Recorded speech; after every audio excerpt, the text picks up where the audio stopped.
He can play a romantic lead. He can play.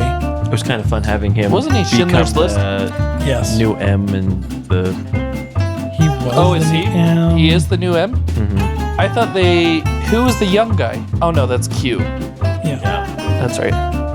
After Judi Dench's character died. Oops, spoilers. But Judi Dench isn't dead. She just is. She's sitting on a beach somewhere. I just watched an interview with her and Ian McClellan, and Ian McClellan said something dirty, and she just started laughing really bad, like really loud. Supposedly, she's pretty dirty. And then he was like, "Behave yourself, Judy." Yeah, they're Judith. They're hooting and hollering. Judith? Yeah, that's what he calls her. And then put him with Patrick Stewart. We're gonna lose all these phenomenal Shakespearean actors over the next Very few much years. so. That's actually something that I think that people are concerned about. You just don't have those anymore. I mean, the next generation is like, what's his face? Who was in Harry Potter 2? He's the professor who was full of himself. The professor who was full of himself. Yeah. Second book. In the movies, he was full of himself. Is that Rupert Chamber Lockhart or of whatever? Secrets. Yeah, Lockhart. But the guy who plays him is kind of the next generation of. He's on the Orient Express. Oh, Kenneth Branagh. Yeah. I see who He's you're mostly talking about. directing though a lot more. Yeah, lately. Kenneth Branagh is doing a lot more. he directed the He Thor owns movies, the so- Globe Theater. Does he really? Yes. I didn't know that. Yeah, he owns the Globe Theater in England.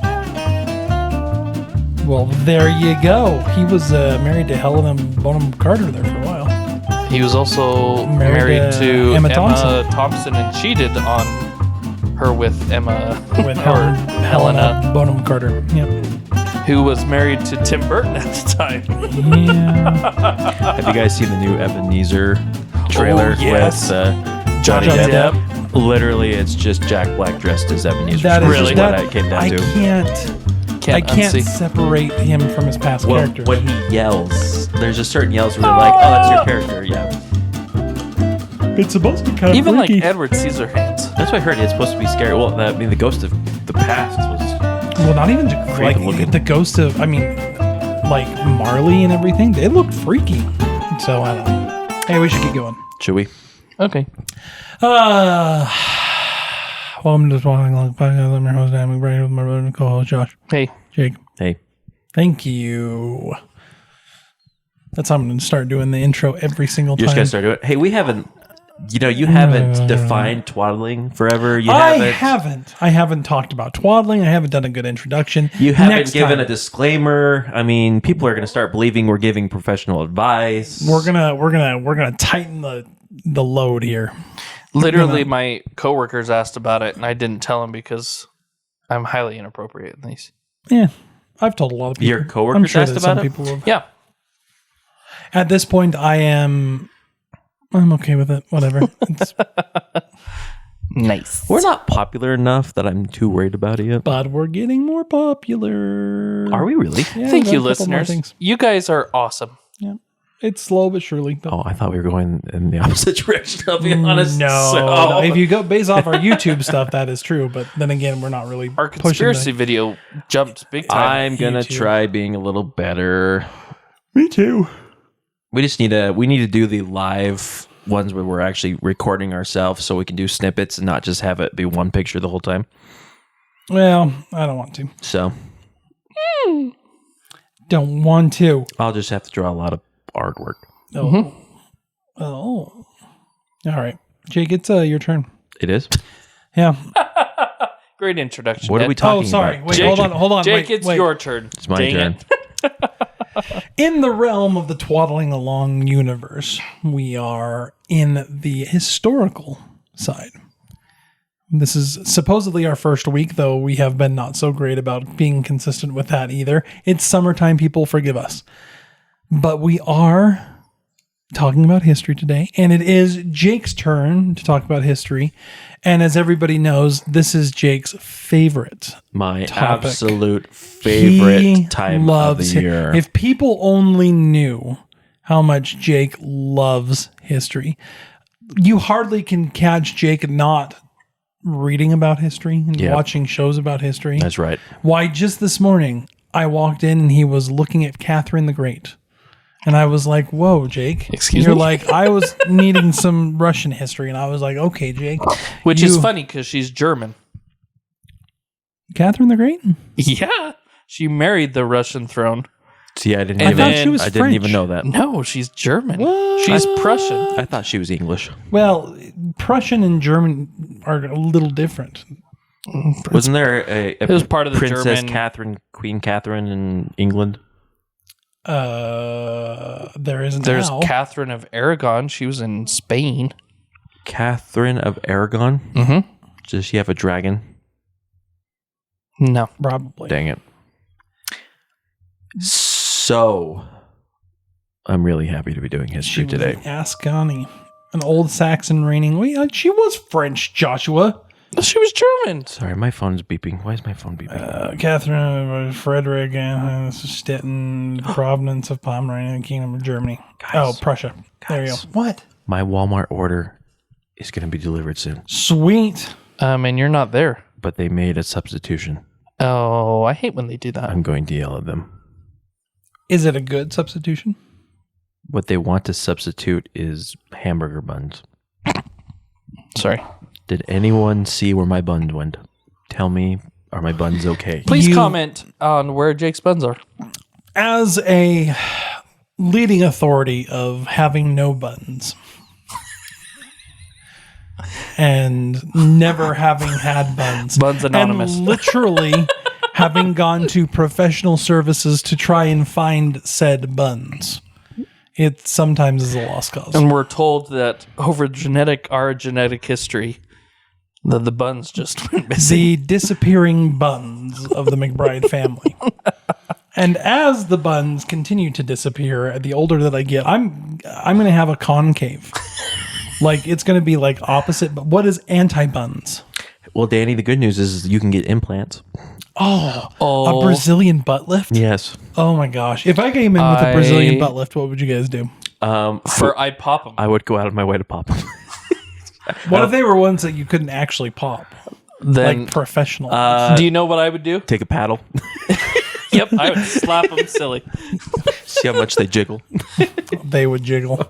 I would get the ones that jiggle. Anyways, so besides the Catherine the Great discussion, Jake has prepared a fantastic topic today. All in the Jake? course of 5 minutes. Why don't you go ahead and introduce your topic? A week ago, I sat pondering very deeply on what I should do for this week's podcast. Mostly because I completely forgot that I was supposed to be doing it this week. And it occurred to me I probably should prepare because I haven't been really prepared.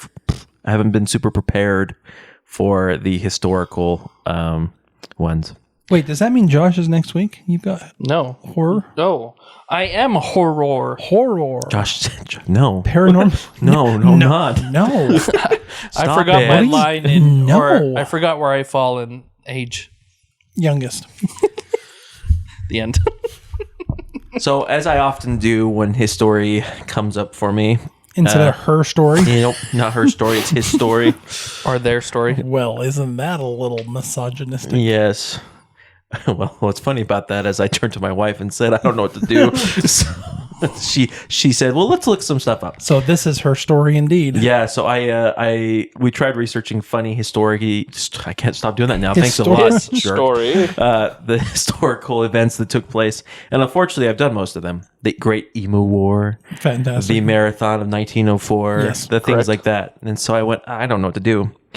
And my wife went, well, you did talk about that monkey trial a little while back where they put a monkey on trial and they ended up hanging the monkey. And if anyone doesn't know what we're talking about, please go back to our animal. What was it called? Animal. I the one that did it, and I can't even remember. Animal espionage Animal espionage. is what it was, where there were some English folk who found a crashed French ship. And there was a monkey, and they thought the monkey was a Frenchman, and the so they monkey wouldn't talk to them. Hung them. And so it ended up being a lot bigger deal than we thought. And it's still source of fun for people today to make fun of the people that did it. I did release that one, right? Yep, animal espionage. You did. Don't trust the squirrels. Oh, Yep. on the 30th of April. Correct. This monkey was again on the French ship, but the people of Hartlepool. You know, this just brings up, we know a lot with the internet nowadays. Can you imagine if you had never met a people, but like rumors had spread about a people, and this ape shows up and you're like, look, It's a Frenchman. it's French. Take him out. They're a lot hairier than I thought they were. Or not hairy. They're a lot less hairy than I they're a thought they lot- were. They don't speak the king's English. Kill him. So after reviewing that, my wife recommended looking at some other animals that have been put on trial over the ages. And I thought, that probably doesn't happen that much. I was wrong. It actually happened a lot. I Especially, just actually got done watching a Bob's Burgers about one. did you really? I did. It was on Bob's. It was the Edison one. I haven't watched Bob's Burgers, so I'm not familiar. Oh, well, then let me keep going and we'll talk about the elephant that was put to death. Oh, the one that was hanged? No, that was electrocuted. Oh, I say there actually is a story of an elephant that was hanged, and I'll have to talk about that one. No, the elephants, They just don't have a good time with humans. So this happened quite a bit, especially between the 13th and 18th centuries, where the European justice system didn't just prosecute humans, it formally indicted, tried, and executed animals. Oh, So, and the thing about it is it wasn't just like a fringe practice or a mob justice thing where like people just got together like, we're just going to kill it. They actually had like true blue trials and like with a lawyer defending the animal. They had, just things like that was going on. So they had witness testimonies. They had executioners.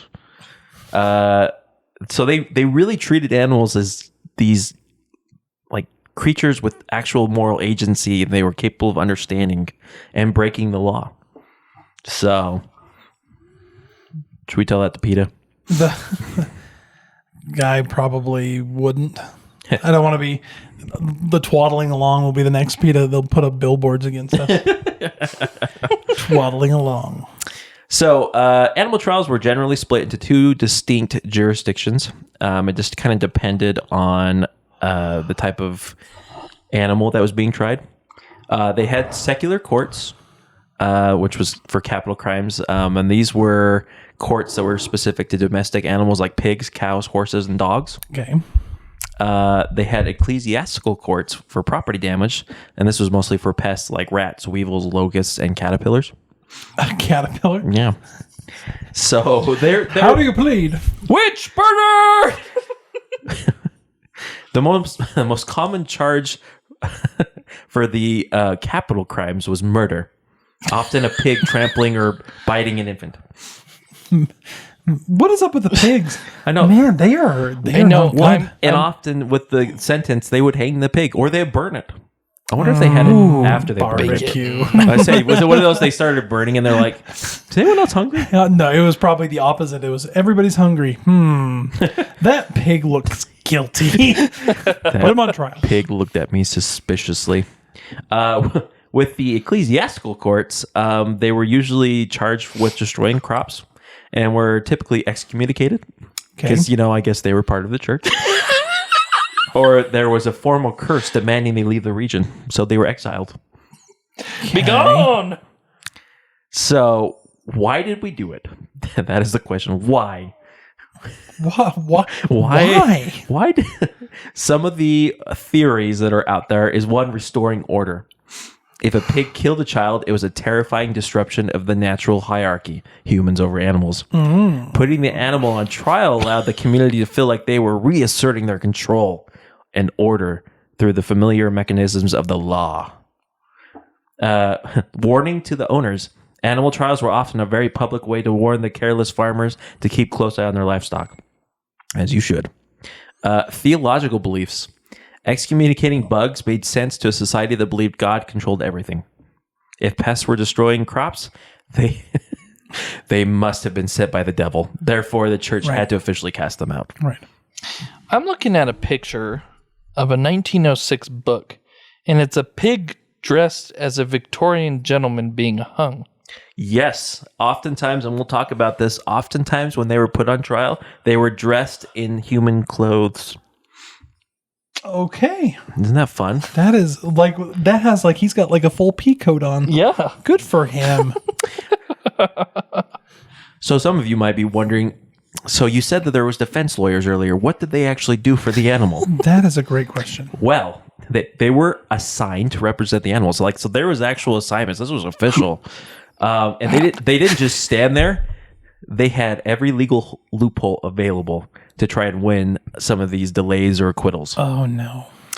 So some of these were procedural technicalities. Lawyers would argue the court summons were improperly delivered. If a swarm of locusts was delivered or ordered to leave the field, the defense might argue that the locusts hadn't even been given a reasonable time frame to pack up and migrate. Did you read the Bartholomew Chesney? I might have that in my list. I don't have that memorized. So I'll go into this one because I think it's really funny. Go for it. Bartholomew Chesney was assigned an ecclesiastical judge to be the defense lawyer for a bunch of rats. And this was It was the high point of his career. It really was. So he stood up and raised a procedural objection. This is all recorded, by the way. His procedural objection was that his clients were spread across dozens of villages throughout the diocese because it's ecclesiastical court. A single summons read in town is far too localized, and so to ensure due process, the summons must be announced from the pulpit of every parish church in the region. And the judge agreed. And the judge was like, well, that makes perfect sense to me. So the second trial came, and it took months for them to put together a proper announcement for the rats. Not prosecution, defense. Just defense. And then they didn't show up again, and so he said, my clients fully intended to obey the court's command. However, the summons required them to travel over vast distances. The roads are heavily patrolled by the local villagers' cats who pose a mortal threat to my client's safety. Under basic legal doctrine, an accused party is not required to put their life in immediate peril to attend a trial. He demanded in the court that the townspeople restrain all local cats and dogs before forcing his clients to travel. The court could not enforce such a rule on the populace, and the case was stalled indefinitely. Now, what year was this? 16th century, 1520 in Autun, France. How bored were people? Well, my thing is not only how bored were people, for some reason, me being in the 21st century, I look at people that were back in those times as being, not that intelligent. Those were some really smart people. And the thing is so this was shortly, this is Christopher Columbus time, which is right around Leonardo da Vinci. I almost said DiCaprio. Leonardo DiCaprio was wandering about. Shout out. He's immortal. No, Leonardo da Vinci was about. This was like Renaissance thinking where people were thinking deeply. And also defending rats. And defending them successfully, I might add. And just imagine this judge sitting up there going, if I make this motion, if I accept this motion, I am putting into legal jurisprudence that rats don't have to testify at a trial because they didn't get proper warning. Because they could potentially be killed. And do you know what's even funnier? So there's that one. He did it again in the defense of woodworms and won. This Bartholomew, we need to study this man. If he can defend animals and win, man, he needs to be the example for all lawyers today. Seriously. So you have the technicalities, the youth defense. Just like in modern law, sometimes youth is used as a mitigating factor. Piglets were often acquitted because their lawyer successfully argued that they were too young, easily influenced by their mother, and didn't have a full understanding of their actions. Character witnesses. In trials involving domestic dogs or farm animals, lawyers would sometimes bring in a human character witness to testify that the animal was generally peaceful, obedient, and hadn't shown any prior aggressive tendencies. And then there's this one, the divine right. Do you hear me? I doubled up. The divine right. Divine right. When defending pests like weevils or caterpillars, lawyers would argue that God created all creatures and commanded them to be fruitful and multiply. Therefore, by eating the crops, the bugs were simply following the divine law. And humans had no right to punish them for that. Which makes sense. Though I think there is something in, isn't there an old, I'm going to look it up. Hold on, please. I think there's actually, it is, Exodus 21:28. Yeah, beast of the field. If an ox gore a man or a woman, that they die. Then the ox shall be surely stoned, and his flesh shall not be eaten. Well, you have to remember at this point in time, the Bible was still in Latin and wasn't translated. Well, it probably had been translated to English, but it wasn't widely published to people or other languages, and so it was just where the priest is telling him to kill and or put them on trial. Exactly. So let's dive into some of these fun stories. We're going to start with a trial in 1371. Oh, The judicial duel of a dog. Say that one more time. Judicial duel of a dog. Okay. I couldn't pronounce that. The judicial duel of a dog. Of a dog. So, in 1371, a French knight and royal courtier named Aubry de Montdidier was traveling through the forest of Bondy near Paris when he was ambushed and murdered by a jealous rival, Chevalier Macaire. I don't know if that's how you pronounce those names. I apologize. Macaire and his accomplices buried the body in a shallow grave and fled, leaving Aubry's loyal greyhound named Dragon as the only witness to the crime. Dragon refused to abandon his master's grave, aggressively snarling at strangers, but wagging his tail to welcome Aubry's allies when they finally found him. Once back at court, the dog's behavior became highly specific. He was entirely docile until he spotted Macaire, at which point he would launch himself into at the man with murderous intent. Intrigued by the dog's focused hatred, King Charles V interpreted the animal's behavior as a formal legal accusation and ordered the matter settled by judicial duel. Macaire was armed with a heavy cudgel and a shield, while the dog was provided with an empty barrel to retreat into for defensive cover. Good. When the duel began, the dog completely bypassed the weapon, lunging directly for Macaire's throat and pinning him to the ground. Terrified and bleeding, Macaire yielded to the animal and confessed to the murder before being formally hanged. Oh my goodness. Isn't that crazy? How would it be? You're like, okay, you guys need a duel. You want me to do what? You got to duel the dog. Why? Now, I do just want to point out Charles V is involved in the story. He was inbred like none other. Is he the one with the weird looking nose and he face? Is one of the Habsburg family, and he had what's called the Habsburg jaw. No. I don't think Charles V was a Habsburg. Yes, he was. No, he was the Holy Roman Empire. Yeah, there's two sets of Habsburgs, the Austrians and the Spaniards. Oh, but he was one of the Habsburgs? Uh-huh. Oh, well, there you go. I learned something new. I don't know what they're talking about. Oh, he did at the Habsburg Netherlands. I apologize. The Habsburgs were the very inbred royal family that pretty much ruled most of Europe, but they were messed up. The last one was so inbred that he didn't have hair, he couldn't speak, his bones were so brittle he really couldn't walk, and he was infertile because of his messed up genetics. Ooh. If you guys want to hear about other things that happen when you have a bunch of inbreds, let's have you go back to our King Tutankhamun. Yes, that is true. Who also suffered potentially extreme large things. Here's what I think's funny. So imagine this inbred king who has this crazy, ridiculous jaw saying, "Do it. You gotta do the dog." Kill.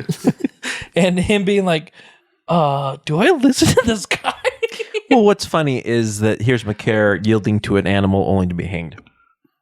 That had to be just like the biggest thing on your pride. Well, and to think that the probably the reason he was doing it is, in looking at it, this was not like a small dog. This was like a 200 and some odd pound mastiff. big, yeah. Like this sucker was going for blood. It was a greyhound, so a named Dragon. So if you name a dog Dragon, you better have an aggressive dog. So yeah. Oh, the Habsburgs are still around. Oh, are they really? Yeah. I know that I think the Spanish line is the line that died off. We're going to talk about the cannibal pig of Falaise. Nice. 1386. One of the most famous and meticulously documented secular animal trials in history took place in the Norman town of Falaise. I don't know if that's how you pronounce it. I apologize. Falaise. Yeah, France. A young child had been left unattended by its parents and was attacked and killed by a wandering sow. Because the pig had drawn human blood, it was subjected to the full weight of the medieval legal system. The sow was arrested, placed in a local prison along with human inmates, imagine that, and formally tried for murder. The judge found the animal guilty and ordered a punishment based heavily on the context of, and I don't know what this is, lex talionis, I guess an eye for an eye. I don't know if that other one's Latin or what that is, but because the pig had mutilated the face and arm of the child, the court ordered that the executioner must first publicly mutilate the pig's snout and foreleg. Okay. This is, it's crazy. To make the public execution as theatrical and humanizing as possible, the sow was dressed in a custom-made suit of human clothes. So, if it was a sow, was she in a dress? Was she like in a dress, or was it complete with a waistcoat and pair of breeches? Doesn't sound like it. Oh, so they treated cross-dressing the cross-dressing pig. Yes. It was then dragged to the town square and hanged from the gallows. The town paid the executioner handsomely for his work, and the receipt for his services, which included reimbursement for a pair of Duke gloves he bought specifically for the execution, survives to this day. Really? Yeah. The event was considered so culturally significant that a large fresco depicting the pig's execution was painted on the west wall of the local church, where it remained for over 400 years. Is it still there?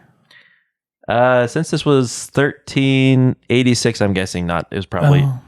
Someone go to Falaise, Find this church. France. Question is, I want to know, did they have a marker for the pig's grave? I'm going to look it up right now. Can I share another story? It's about a pig. You're going to share another pig story? Is it Babe?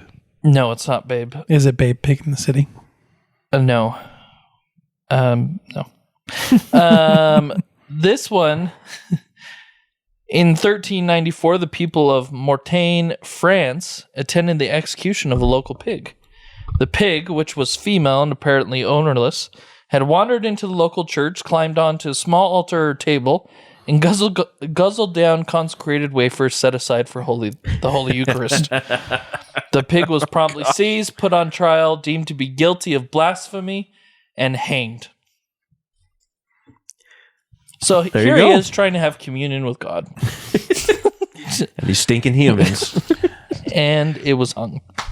I want to go to the Musée des Automates de Falaise. They have a museum for it too. In this museum, they have 300 mechanical automatons that were originally used in Parisian department store window displays from the 1920s on, and one of them is a fresco and living automaton of hanging a pig. Wow. So there you go. Moving on to Switzerland. In 1451, we're going to talk about the excommunicated leeches. So in 1451, the waterways around Lausanne, Switzerland, again, don't know if that's pronounced correctly, I apologize, were heavily infested with leeches that were decimating local fish stocks and disrupting the local community's livelihood. Lacking modern ecological solutions, the townspeople brought the leeches before the local ecclesiastical court, accused them of being agents of the devil. Unsurprisingly, the leeches failed to answer their court summons. The judge was forced to try them in absentia, ultimately finding them guilty of devil-related wrongdoing. The official ruling gave the leeches an ultimatum. They were ordered to leave the region within 3 days. The historical record notes that the leeches ignored the order and remained in the water, though they were allegedly wiped out by a local plague shortly after. Well, that's good. A development the church proudly claimed as divine enforcement of the ruling. Court officers would travel to the infested waters where they would wade in until the leeches attached to them and read the legal summons aloud. And you missed another detail. After they refused to leave the country, an exorcist went out and exorcised the leeches because they were of Satan. How do you exercise? Be gone! I say, do you have holy water? Do you throw the holy water in? Like, what do you do at that point? I don't know. It's the little things. Yeah, it's an anathema. Now, Danny, how do you pronounce the female version of a pig again? Sow. Sow. I think I was saying so I apologize. A sow. I'm going to talk about another sow. This one's the sow of Savigny. I don't know if that's how you pronounce it. The sow of what? 1457. In December 1457, a sow and her 6 piglets belonging to a man named Jehan Bailey were caught in the act of trampling and killing a 5-year-old boy named Jehan Martin in the French village of Savigny. All 7 pigs were arrested, imprisoned, and brought to trial a month later before the local... Sorry. Reading this is making me cough. I don't even know how to pronounce this word. Why did I write this word down? A local seigneurial justice. I need to stop trying to be smart. It's not working out. Is it secular? I don't think it's secular. Because this was not an ecclesiastical trial like the other ones. This was actually full on secular. Seigneurial? I don't know. No. It was me trying to be smart, and I wasn't that smart. I apologize. The trial was a massive, meticulous affair involving a judge, prosecutors, and a defense attorney for the pigs. The prosecution called 9 human witnesses to testify against the animals. The judge ruled that while the owner, Bailey, was guilty of negligence, the mother pig was the undeniable ringleader of the murder. She was sentenced to death and hanged by her hind legs from a tree by a professional executioner. I'm going to have to probably go get a drink. I apologize. By a professional executioner. Can you imagine being a professional executioner of animals? Yeah, that's literally, this is your job. You've gone to school. They're a butcher. You've Exactly. After a few days, they're like, "Where did the pig go? I don't know. Something smells good." Her 6 piglets, however, benefited from excellent legal defense, which we have found that there was some pretty intelligent legal defenses back then. I mean, Their lawyer successfully argued that there was no direct evidence of their participation in the boy's death. Taking their youth into consideration, the judge acquitted the piglets and released them on the promise of good behavior. And was going to give it back to the owner, Jehan Bailey, but he couldn't pay their bond. So then it was given to the ruling lady of Savigny. Can you just imagine the idea of releasing them in good behavior? No, guys. No. You got to promise me. Everybody here. You're going to have to behave yourselves now. Charles, don't. Next, the Rooster of Basel. This is one of my favorite ones ever. Danny, do you want to read it then? I do. The Rooster of Basel. Hold on, please. Let me pull it up. Because the Rooster of Basel is one of my favorites because of witchcraft. Hold, please. Dun, dun, dun, dun, dun, dun. Basel is a Swiss city, for all those who are not aware of it, like myself. Switzerland. In August 1474, the city of Basel, Switzerland, held a full formal criminal trial against a rooster accused of sorcery and violating natural law when he was caught laying an egg. The legal proceedings and the panic behind them involved a mix of medieval demonology, folklore, and local law. In medieval folklore, an egg laid by a rooster was often called a cock's egg. and was considered deeply unnatural and even dangerous. It was believed that if such an egg was incubated by a serpent or a toad, it would hatch into a basilisk. We were talking Cockatrice. Yep, we were talking about the Harry Potter things. The basilisk is a giant snake capable of turning people into stone. The cockatrice is literally a rooster that breathes fire. The basilisk, I just read that part. In medieval Europe, animals could be granted formal legal standing and subjected to prosecution. The rooster of Basile was arrested by town magistrates, jailed, and provided with a defense attorney. The defense put together an amazing and astounding defense. The court-appointed advocate argued that laying the egg was an involuntary act, a mere biological freak of nature, without malicious intent, and there was no pact with the devil. The prosecution, on the other hand, countered that the act itself violated the divine order, and furthermore, because the basilisk could spawn from the egg, the threat to public safety was absolute. In August 4th, 1474, before a massive crowd of citizens and peasants, the executioner bound the rooster and its offending egg to a wooden stake on the hill outside of the city walls, and both the bird and the egg were burned to ashes to purify the town from evil. According to local records, when the executioner sliced open the bird's body before the fire, he reportedly found 3 additional unlaid eggs inside. Now, I do have to say this. I have had chickens, and it's actually not that abnormal to have a chicken that is genetically a hen, but because it has Hormone imbalance or any number of different things, it takes on some things that make it look a little bit like a rooster. Male plumage. So it's not all that unusual. So this poor hen Who looks like suspected of being a male. It was a bearded hen. Can you imagine? It is just this poor hen. And I mean, this was like a huge event. The crowd around the actual burning of this hen was likened to the same crowd that gathered around the burning of who's that French? Joan of Arc. The Joan of Arc, yeah. Oh my gosh.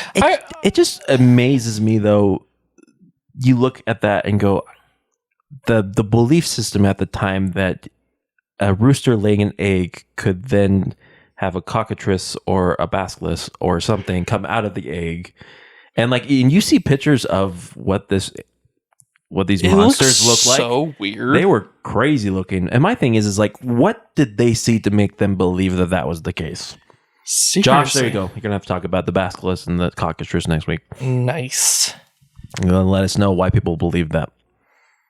And not just a little bit, a lot. It was in their folklore, their normal day. Well, and I was reading a lot more into this. They, at the same time, they were having a vampire scare. Mm-hmm. In the same city, they were actively having a vampire scare and thought that this was a sign the vampires were loose.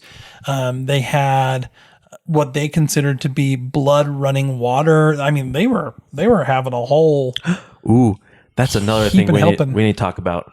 Epicenters of the paranormal. I know we've talked about the one here, Skinwalker old Ranch. Skinwalker Ranch, but I wonder what other places around the world are epicenters for. Epicenters. Well, you have Dracula's castle, but whatever. Dracula's castle. And Transylvania. Mm-hmm. Poor Transylvania. Poor What did they ever do? They're famous just because their supposed leader killed a lot of people. Blah, blah, blah.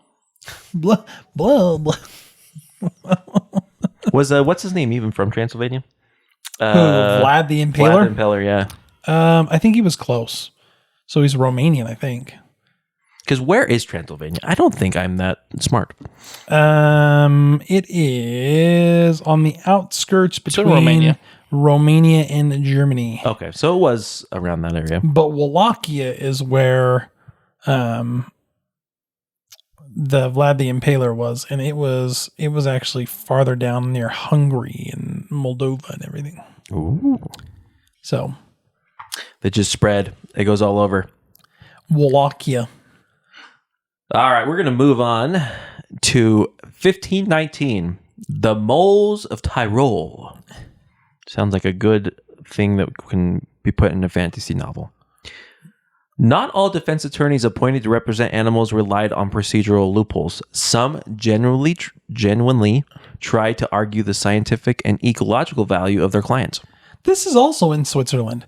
Switzerland was having kind of a go with animals, weren't they? This one, this one was, in modern day Italy, Austria. Yeah, the Italian Alps near the Swiss border. In a municipality of Stelvio. So they they brought a formal legal action against the local moles, accusing them of destroying crops by burrowing through the fields and uprooting the harvest. The court appointed defense attorney for the moles he delivered a surprisingly modern ecological defense. He pleaded that his clients were not malicious pests, but rather beneficial members of the agricultural community. He argued that the moles were actually doing the farmers a massive favor by eating obnoxious insects, grubs, and pests that would otherwise ruin the crop, while simultaneously turning and aerating the soil. And again, this is 1519, so I mean... It was a pretty darn good defense. Yeah. It kind of makes you wonder who this attorney was. I don't think I have his name. If you guys can find his name, let me know. The judge was somewhat swayed by this argument. While he didn't acquit the moles entirely, he ruled that they had earned a level of leniency. Instead of a harsh excommunication, there's that word again, the judge ordered the moles to vacate the fields, but granted them a safe conduct pass and a 14-day window to leave the region peacefully. In a final show of judicial mercy, the judge explicitly ordered that any mole that was pregnant, nursing, or too young to travel was granted an indefinite stay of execution until they were strong enough to make the journey. Well, and that's nice. What a nice judge. That's a nice way of doing things. I don't have the outcome of this because, like the leeches, I find it kind of hard that the moles would just be like, "Oh, you guys are so nice, giving us away. We're gonna go. We appreciate this." Let's see if I can find something. Safe conduct. Did it work? In practical terms, the trial's outcome had little effect on the mole population, which predictably ignored the legal summons and continued burrowing. However, for the villagers, the formal legal trial satisfied their spiritual and social need to handle the pest infestation through divine order, fairness, and due process. So the guy just celebrated that he won a trial at the court. He's like, well, I mean, I won. Which ironically is probably how a bunch of people in civil court do. You know, you file charges against someone in civil court, you win. Doesn't actually mean that you're ever going to get the money, but you won. So, it's justice. Little things. Sometimes we just need a little justice as humans. Yes. How much time we got? We got about, let's say 10 minutes. Okay. I'm going to go forward a little bit in time. We're going to go to 1692. The dogs of the Salem witch trials. The hysteria of the Salem witch trials in Massachusetts wasn't strictly limited to human victims. The paranoia over demonic influence extended to the local animal population. In the 17th century, Puritans believed that the witches heavily relied on familiars. And we've talked about that. Yes. Demons that had taken the shape of animals, often dogs, cats, or birds, to do the witches' physical bidding. During the panic in the late 1692 year, a girl in the nearby community of Andover fell ill and began experiencing strange fits. Rather than accusing the human of witchcraft, she accused a neighbor's dog of bewitching her. The panicky villagers didn't even bother to do a formal trial, and they immediately shot and killed the dog. So, however, the dog was quickly and bizarrely exonerated post-mortem by none other than Cotton Mather, the famous Puritan minister and driving force behind the witch trials. Mather applied a strict, twisted logic to the situation. He argued that if the dog was truly a demonic familiar or the devil in disguise, it would have been immune to human weapons. Because the dog died from a gunshot, Mather declared that it was biologically impossible for it to have been a demon, officially clearing the dog's name. Tragically, this logic didn't really save a second dog in the region, which was also shot and killed after the afflicted girl claimed that the dog's owner she had seen the dog's owner using witchcraft to ride the animal like a horse to the secret witch meetings. Well, there you go. I mean, if you're gonna do it, then do it. Oh, there's so many good ones, but I don't know if we have time. I want to share the chain-smoking chimpanzee from the 1920s. Just as a point of thing, we'll have to get into Cotton Mather sometimes because he's kind of a loon. He's a fun fellow. He did all sorts of experimental science and tried to stop smallpox, but then became later an anti-inoculator, which is one of the first anti-vaccine things that happened here in the United States. And he's an interesting person. Really, really interesting. We'll have to go over him. Who has history next? Yours truly. Danny does. So, the chain-smoking chimpanzee of the 1920s. The chain-smoking chimpanzee of the 1920s. So, animal convictions didn't entirely vanish with the end of the Middle Ages. In the 1920s, a traveling circus stopped in the South Bend, Indiana area, featuring a performing chimpanzee as one of its main attractions. The primate's comedy act involved successfully lighting up and smoking a cigarette in front of everyone. Unfortunately for the chimpanzee, the circus tent was pitched in a jurisdiction that had recently passed a strict local ordinance banning smoking in public venues. Rather than fining the circus owner, the local court actually charged the monkey itself. The primate was formally convicted of the infraction, proving that the legal system's willingness to hold animals accountable to human laws survived well into the 20th century. Yeah. Indiana. In Indiana. Indiana. So, Now, not only did it survive into the 20th century, but it survived into the 21st century. We're going to talk about the honey thieving bear. The honey thieving bear. The honey thieving bear. In 2008, a wild brown bear in Macedonia developed a taste for honey and repeatedly raided the hives of local beekeepers. Oh, that's cute. After the beekeepers' It's like attempts, a real life Winnie the Pooh. Seriously. Or Yogi Bear. Boo boo. After the beekeepers' attempts to scare the bear away with loud music and generators failed, he was taken to court to seek damages. Wait, we need to back up just a little bit. Okay. The way that they did it to try to keep the bear out of it, did you know how they did it? No. They made turbo folk music. Oh, is that what it So was? Serbian pop folk singer Sisa put together some of theirs. They rigged bright outdoor lighting and blasted thumping music that's akin to like electronic music, but it was based off of like old folk songs. So it's like us doing, let's see, what's a good folk song? So like Mary Had a Little Lamb. Like Mary Had a Little Lamb, but it's like Mary had a little lamb. so EDM Mary had a little lamb. Did that keep anyone else out of that place too? Absolutely nothing. The bear was like, sweet. Dinner and a show. Yep. However, when the generator ran out of fuel, the music stopped, the lights went dark, and the bear would immediately return to smash the hives and feast on the honey. It was a smart bear. So, again, he was taken to court over this. Again, I want to know how they did this.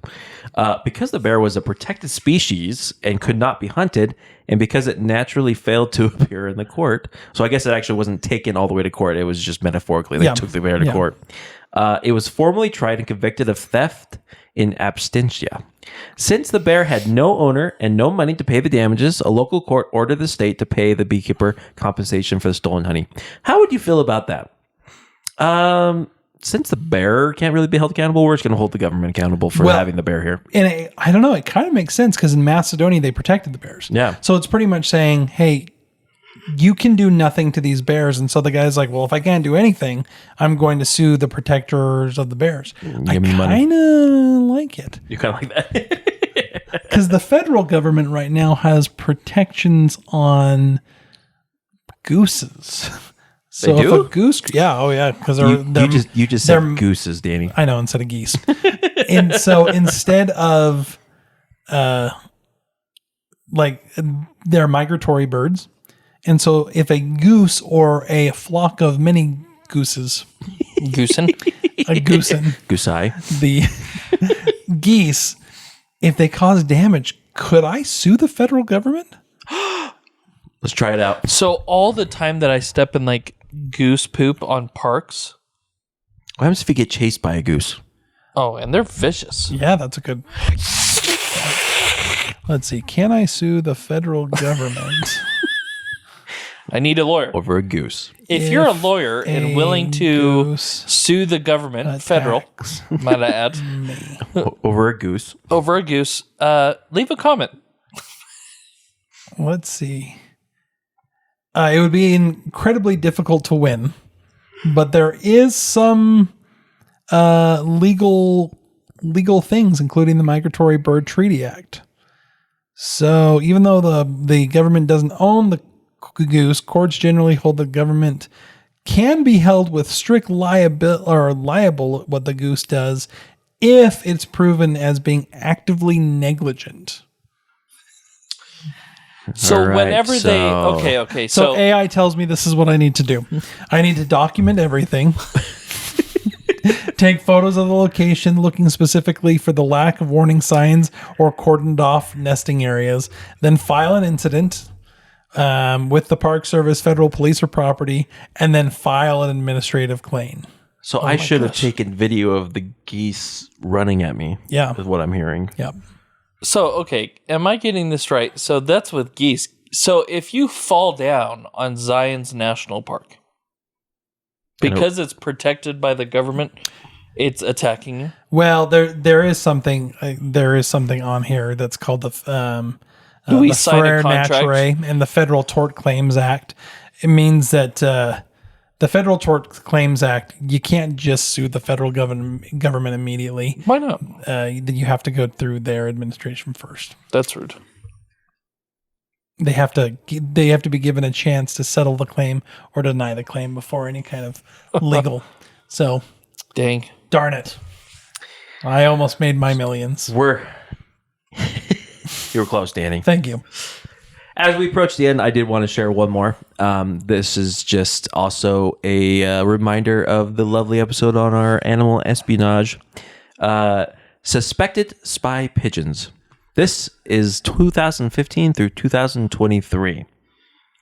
Formal arrest and detention of animals now is still kind of common in other parts of the world. Mm-hmm. One of the ones that's happened over the last few years is that Indian border police have formally arrested and detained multiple pigeons suspected of acting as spies for the neighboring Pakistan. That does, something doesn't even surprise me. Yep. Given that political situation there, absolutely. I can't remember. Let's see. The squirrels were in Iran, weren't they? Yeah. Those guys were arrested. Uh-huh. Which I still wish they had pictures of that because that would be amazing. But so 2015, 2020, and 2023 are currently some of the years that this has happened, where these pigeons are being intercepted while they're flying across these heavily militarized border carrying areas, carrying strange rings on their legs or stamped with a mysterious red number. In each instance, the birds were taken into official police custody, not just police custody, official police custody, logged in as suspected spies, and kept under armed guard while authorities ran through several investigations. This has included running the bird through a medical x-ray machine to check if their abdomens had anything like microchips or cameras. In a highly publicized 2020 case, the pigeon was eventually cleared of all espionage charges and released when authorities realized the bird belonged to a Pakistani fisherman, and the secret code stamped on its leg was simply a personal cell phone number. Imagine getting that call. Are you lost? Call. Hello. How's my driving? Oh my goodness gracious. I think it's time for final words, people. Oh my gosh. We're going to start with you, Josh. I'd defend an animal. Would you? Yep. if an animal was indicted for murder, I would go and say it was hungry. And we kill animals, so shouldn't they arrest us for said things? Sir, heavens. it was a deer. But That deer jumped through the windshield. Well, he was hungry. all right, the damages awarded to said person. Dear, you owe $5 million. And Josh. me, I would prosecute the deer. And Josh is like, I reject. it's a buck. Can I kill it now? Exactly. You reject. That's I not even. reject. That's not even a legal term. object. I reject. Objection. I mean, object. No. Sustained. I reject your objection. Objection. Wish to approach. Final words Judge, from me. what the heck am I doing? What a strange world we live in, where we prosecute animals. Fun though. But it is kind of fun. I enjoy it, minus the murder parts. That's kind of sad. Yes. That is kind of sad. Yeah, but a bunch of moles, taking them to court because my field is like eaten up. That Holy. makes sense. I have voles in my backyard. I think that I'm going to Take him to I'm court. going to take them to You're court. going to sue them for property I'm damage? suing them for property Can you damage. see Danny Vandalism. brings in cages of voles and lays them on the sue? No, not cages. They need to be in the little handcuffs we've talked about. Oh, That's right. and a suit. Yes. A tiny suit. With little- a fedora, a little- and they have to say, "It was my daughter's wedding." It's a little Ken's There you go. That I've From just Barbie. jammed this poor little vole in. It's bursting at the seams. That's Little, my final words. Oh. Jake, close us out. We made it. We did. We got through here. We did great. This one did interest me and excite me. For all those who enjoyed it, please thank my wife, Julie, for her remarkable service and being married to me and giving me advice when I'm like, I don't know what I want to do anymore. And so I love what people believe. It is just so fascinating for me, especially from a psychological standpoint, where you look at people and you go, why? What is wrong with you? I don't know. Why? What are you doing? And yet for them, I mean, this was like serious stuff. Oh, yeah. And this was, I mean, and you had some clever people that did some awesome lawyer work to get these animals. Animals. Did they put those cases on their resume?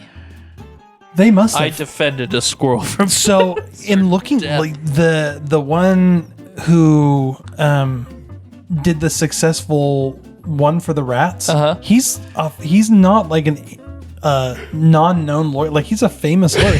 He has like a full Wikipedia page on the French Wikipedia site. How would you get paid? Hey, I say he was considered a brilliant young lawyer. They're court appointed, so the court actually is paying. So what it comes down to is the people are paying For the suit that they're doing. So if they win the suit or the trial, let's say it's for money, damages, the people would pay for their own damages? kind of. So, Welcome words. to taxes, everyone. Your taxes at work. moral of the story is taxes. Or in the ecclesiastical world, it would be your tithes and offerings.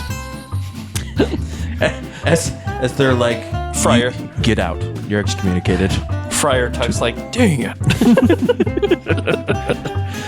Guess I can't take the sacrament anymore.